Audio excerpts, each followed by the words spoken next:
At around 8:30 p.m. yesterday, patrol officers responded to a home in Nanakuli to serve a temporary restraining order. Upon arrival, the officers observed a 53-year-old male, a convicted felon, in the home carrying a shotgun.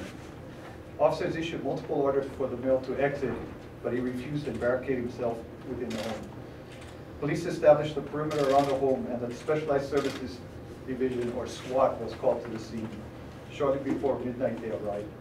The male walked in and out of the home multiple times over the next several hours, displaying the shotgun.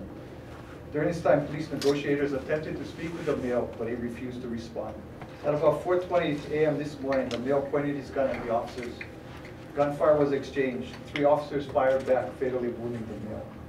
The 3 officers were injured. 1 officer was shot and suffered a serious leg injury. He's taken to the hospital where he remains at this time. 2 other officers were treated at the scene. A police canine was also injured and will be going into surgery later this afternoon. The officer who was hospitalized has 21 years of service. The other 2 officers that were injured have 31 years and 10 years respectively. All 3 are assigned to the Specialized Services Division. He was highly agitated and not responding at all to our request to communicate. When you, he wasn't responding at all to requests to communicate? Not at all. He said nothing? As far as we know, no. You know, the dynamics of scenes like this, it can take anything from lasting hours and ending peacefully. Suspects have even fallen asleep sometimes, and other times it can just turn. It's really dependent on the circumstance of the individual scene. Can you tell us about the manner in which how the canine was injured during the shootout?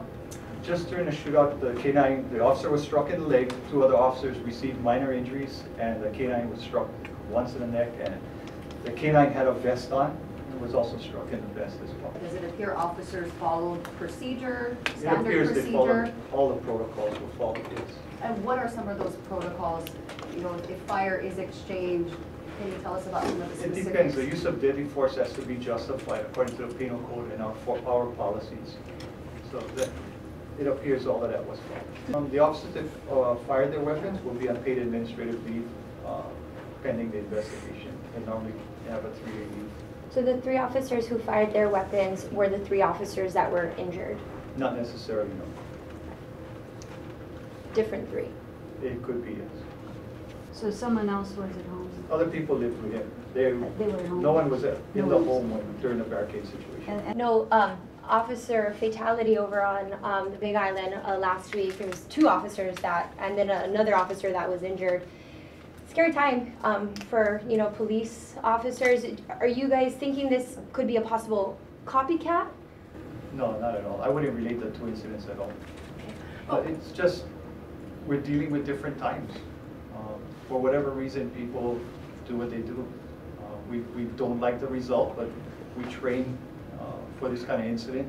We don't like to see any loss of life or injury, but it happens. The Honolulu Police Department trains extensively, and the officers undergo annual recall training, and that's part of their training. So I think we continue it, and we take each lesson and learn from it, and adapt whichever way we need to. But I think the officers are very well trained. I have a lot of faith in all of our officers.